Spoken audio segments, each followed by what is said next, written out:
We are about to start Unit 11. So before we dive into specific topics, I thought it might help to uh, summarize or kind of take a bigger picture view of what Unit 11 is, namely, what's it concerned about, what are the physical phenomena that we're going to be studying in Unit 11, and then for that phenomena, what are the systems that are we looking at? Like, what are the physical things we're looking at that display that phenomena and let us study or explore those concerns of the models that Unit 11 will introduce you to.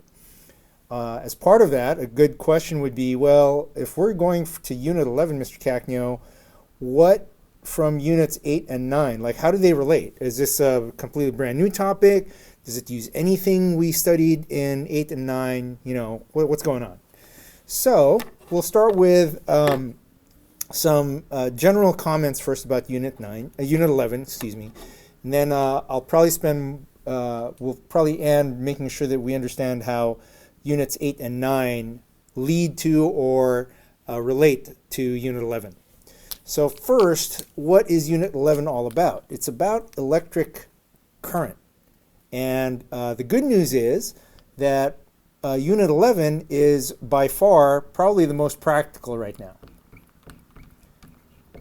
It's the most real, maybe tangible, because we use these every day. What do I mean by that? Well, again, the systems and the phenomena that we're looking at in Unit 11, we're looking at electric circuits. And circuits are nice and real and imaginable. The simplest one I could think of right now is a flashlight. And I know that's becoming an obsolete example because we use our phones, right? We turn on the light on the phone and we use that as a flashlight. The nice thing with a flashlight, a good old-fashioned flashlight, is you can open it and see what's inside. So as an example, let's look at a flashlight. What's in a flashlight? Hopefully you've taken one apart. If you haven't, you really owe it to yourself to do that.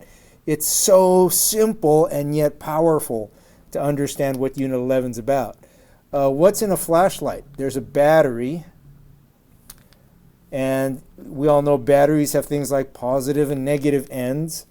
And if you've bothered taking a look at that flashlight, you'll see a metal wire connect up to a bulb. So there's the bulb. But there's another part of the bulb with its own wire connection, and it connects to the negative.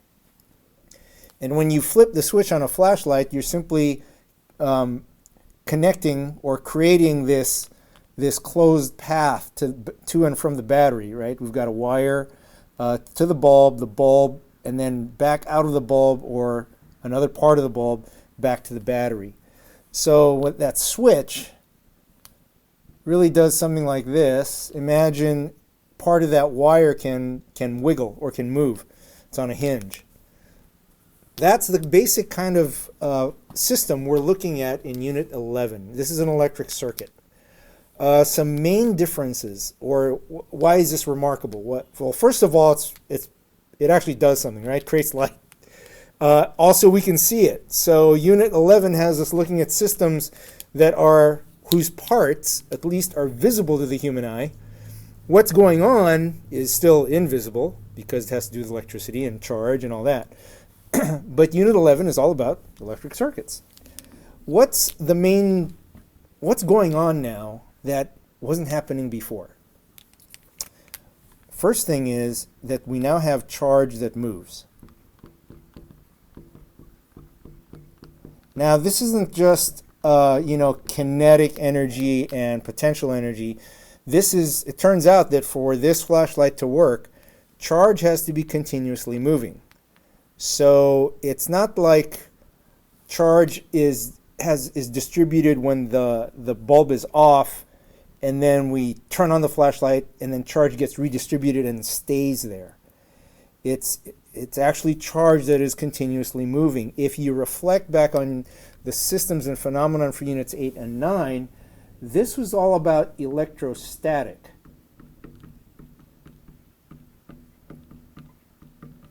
equilibrium. So in unit 11, we're finally no longer in electrostatic equilibrium. Now, we did talk about charge moving to when conductors touched, but then we separated them, right? Or we looked at charge that was, once the charge transfer occurred and we had balanced charge, or I'll say we got to a point where the charges would no longer be moving. Okay, so charges uniformly distributed. On a conductor, you can imagine all the electrons being separated out and maintaining equal separation. Okay, that was all electrostatic equilibrium. Now we have moving charge, or I'm not even sure we're going to come up with a particular name for it, but if it helps to contrast electrostatic equilibrium, you could think of this, and I'll put this in quotes because I'm not sure it's academically common. You could think of this as electrokinematics. That's what we're studying. We're not really going to study electrodynamics because in electricity, the only force we're really dealing with is Coulomb's law. So electrodynamics, we're not going to do F equals ma and look at the acceleration of charge in detail, because what we're interested in is when they're in equilibrium. So it's still kind of equilibrium, right? We're not going to concern ourselves with how much the charges accelerate. We're concerned with the fact that they're moving. They just have a velocity. And if it helps, you could think of it as constant velocity, okay? But that's a sense of why Unit 11 is so different. We now have charge that moves. The other thing that's very different, or that is, I shouldn't say different, I should say remarkable, about something as simple as a flashlight, is that we now have energy, like practical energy. We're not just talking kinetic and potential like we have over here, where I drop a charge in a region of space that has an electric field and has potential difference, and if the potential energy in the system changes, it's got to be kinetic. So we're picturing particles that move. That's all well and good and still holds true here. But now the nice thing here is that we have energy conversions that are more useful in the big world, the macroscopic world. What am I talking about? Well, in a flashlight, we have electric energy, or electric potential energy, being converted to light and heat. So in terms of just the physical phenomenon that Unit 11 is concerned with, it is different than what 8 and 9 were dealing with. Okay? Just to wrap this up, another way to get a sense of how different Unit 11 is dealing with the quantities that Unit 11 is concerned with. How do you talk about electric circuits? What are the physics properties that help us quantify or differentiate one electric circuit from another, or what an electric circuit's doing? And now you have words that you've probably met before. The words we're going to be dealing with are things that are things like electric current. That is the first topic you're going to be dealing with, because it's very important that we understand what current is and how it's both related to charge, but is not just the kind of electrostatic charges that we're talking about in Units 8 and 9. So there's electric current. There's voltage. So that's still important. Although when we talked about electric potential here, they were measured in volts. We're now going to get used to the idea of voltage. It's a synonym for electric potential, but we're talking about voltage. And then we're talking about some material properties. What do I mean by material properties? Properties of the actual material, or the stuff that makes up the circuit, which is very different from here. We didn't really talk about any material properties at all, right? In fact, the most we said was there's a conductor. Well, a conductor just meant electrons can move around. But we never really talked about any other material properties of the conductor itself. So one of those material properties is called resistance. And that's the resistance is what is a property of a circuit, but the resistance is based on the material property known as resistivity.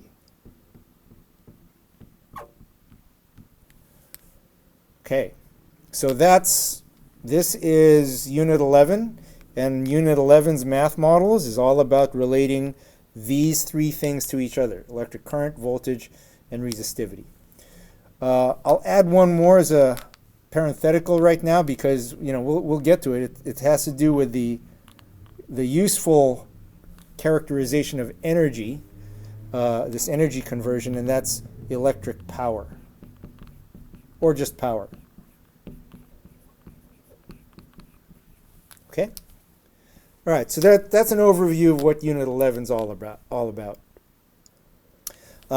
And you could see that to even begin talking about these things, it's important to refer to a picture of a circuit. So part of Unit 11 will be understanding, well, what is a circuit? What are the essential elements of a circuit, et cetera, et cetera. Okay, so how does that relate to all this stuff? Frankly, if you really wanted to, you could study this from the get-go without really studying this. 8 and 9 are important concepts. They're the concepts of Units 8 and 9. The fundamental nature of electricity is important insofar as they explain, ultimately, or in the end, 8 and 9 explain why this happens. So a good analogy might be, for example, gravity, right? Imagine our system was the solar system, and we have planets, big things. We have planets, stars, comets, asteroids, and we could see how they move, okay? And then we go, well, why are they doing that? Well, first of all, I could say I could care less. I just want to get to Mars, okay? Fine, stay in this world. You could stay in Unit 11 and just understand, down to some level, how current, voltage, resistance, resistivity all affect each other, how to measure or quantify the amount of energy or power, okay? And that's enough to work with electric circuits fully. But we don't know, outside of Unit 11. Unit 11 takes care of all that. The math models you'll have will help you describe how circuits behave, but Units 8 and 9 are actually the fundamentals of why this stuff happens. So in the gravity example, I could have all these planets moving. Maybe I just want to predict how long it'll take, or I want to compare, to what extent Jupiter moves faster, slower, et cetera, compared to Earth. Earth's rotation versus Venus's rotation. What's the sun really doing? All that stuff. Maybe the motion of the moon relative to the Earth, or the motion of the moon relative to the sun, right? I could do all that at some level, but then if I start asking, why does the Earth move in a circle? Then I start thinking about what are the forces at play and I eventually end up with what? Universal law of gravitation as the cornerstone that explains or predicts all the motion in our solar system. So universal law of gravitation is like the world Units 8 and 9 live in, and Unit 11 lives in the world of, this is how the entire solar system kind of operates. Okay, another simplification, this is a gross simplification, but electric circuits start to feel macro because they look at, these are the cumulative effects of a bunch of charge. These are the cumulative effects of a potential field or a potential difference. These are the cumulative effects of electric fields. Okay, so how do they get to this? How do we go from here to here? What concepts really apply? Okay, the most fundamental, here's the good news. We don't have to worry about electric force anymore. That's a little too detailed in understanding this.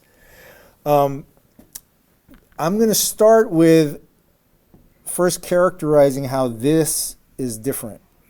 When you're talking about electric current, you're talking about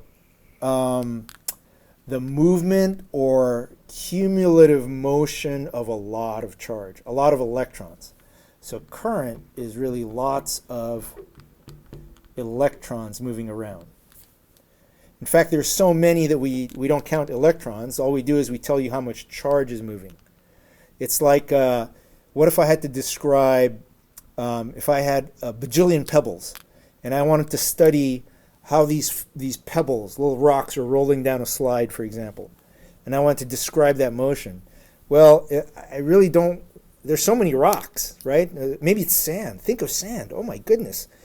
If I had to describe how much sand was moving, and I even had models showing how some sand doesn't like similar kinds of sand, right? They repel. And some sand is attracted to other kinds of sand. So they're attractive. Okay? See the analogy? Well, now, in this world, we are going to have lots of electrons moving. Because it turns out when we can have lots of electrons moving, that's when we could have macro levels of energy to light a bulb. So how do we characterize lots of lot of electrons moving? Well, imagine a lot of sand moving. I don't want to count the sand. But if I could tell you how much mass is moving, so many kilograms of sand, so many grams of sand. I don't care how many sand particles there were. But if I could tell you how many kilograms of sand are moving, okay, it might be more practical. So current is kind of like the a gross measure of how much charge is moving. Okay, that's nice. So how does this come into play? Well, how do you get charge to move? So first of all, we're going to talk bunches of charge instead of that little, hypothetical dot on the piece of paper in units 8 and 9 where, it says, oh, this particle has so much charge on it. Okay? So even then, right, we're talking about a particle, but we're thinking of it as having a certain amount of charge, which means we have lots of electrons, or we're lacking a lot of electrons, one or the other, if we have a positive charge. But now, we need to get lots of electrons moving. So what things from 8 and 9 matter? Luckily, we're not going to deal with electric force. Why? Electric force is too microscopic, right? It's between two specific charges. What is a little less microscopic is an electric field. So this is going to be important, not in terms of necessarily the math of that, but understanding that this explains why we have lots of electrons moving. So if we've got an electric field, we know that charges respond to electric fields. Well, how do you create electric fields? We need some sort of separation of charge, right?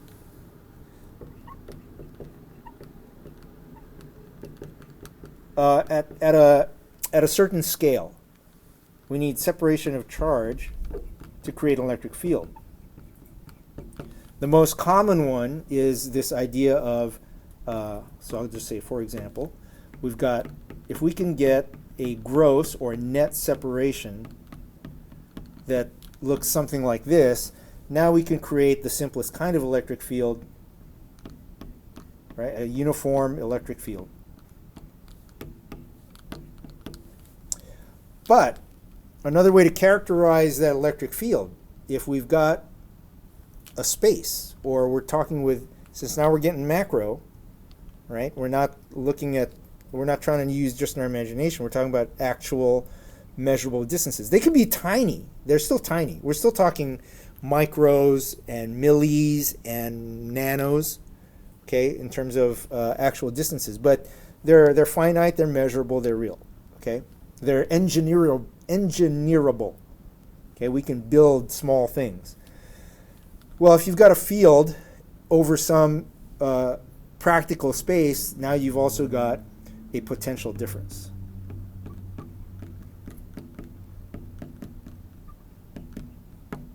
In fact, as a reminder, how are these? One way to relate the two is what? The electric field goes as the negative change in potential over some distance. right? dV dx.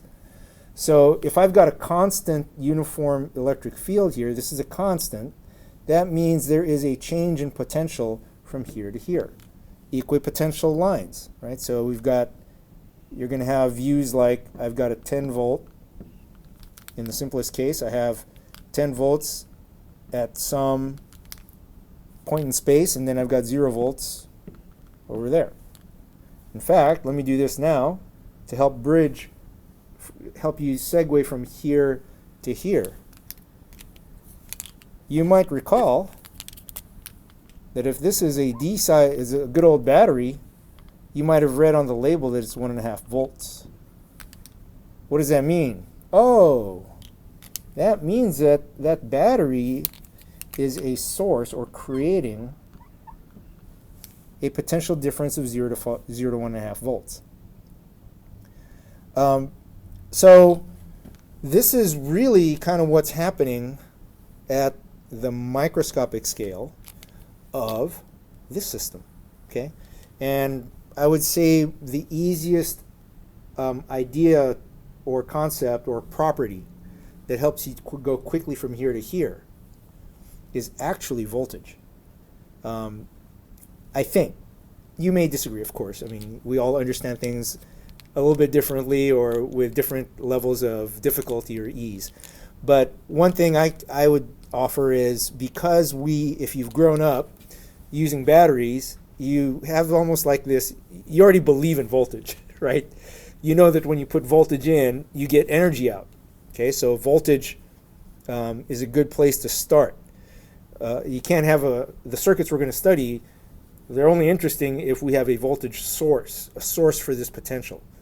Why? Because once I have a potential, I can create an electric field by definition, right? As long as my potential, there's a difference, I have an electric field. Once I have an electric field, we know from Coulomb's law, even though we don't have to use it over and over again, we know that electrons in particular respond, let me rephrase that. Any charge responds to an electric field, okay? But how do we go from here to here, and why did I even say lots of electrons moving? Well, turns out the other thing that's kind of important, an important part of this is that we're going to use, okay, we're going to make these circuits using conductors. So, for a while, we're going to take a break from insulators, things that don't allow electrons or don't provide electrons that can move. So once we have conductors, we now have a source. We now know we have a supply of these, and they can move easily within the conductor. Well, why would they move within the conductor? And this is where the videos will drill down and really connect units 8 and 9 to 11. But at a high level, high concept level, what happens? Well, if the battery somehow creates this potential, and we connect, the way the battery works actually is, I'm going to align it like this battery. So let's say the negative side, I'm going to say equate to just 0 volts, and the positive side has 1.5 volts. Very conceptually, a simple physical abstraction, a physical model is, now suppose I put a barrier so that electrons on one side cannot go to the other, but there's still a potential difference. Well, here's the weird thing, and I think a lot of students maybe kind of get a mental hiccup on this. From units 8 and 9, we always thought of potential across like empty space, right, between just two things. Well, over here, if this 1.5 level, if I took a conductor and allowed that conductor to connect to this equipotential line, now I have a field. It's almost like taking this picture and just shaping it, right? So this is an oversimplification. The videos will do a better job helping you understand the complexity of this. But imagine now that conductor, which is a sea, an ocean of electrons. That conductor now looks something to an electron. If you're a bunch of electrons sitting in the conductor, what would you see? You would see this. I'd see essentially a positive thing there, that I can't really get to, or actually I can get to it. So here's all the negatives, but as the electrons, I feel this potential difference in the wire, right? Because that's where I live. I have a whole bunch of electrons. So physically, the actual physical arrangement of matter looks like this. Electrically, it's no different than this. I have an electric field. Where are the field lines? The field lines look like this.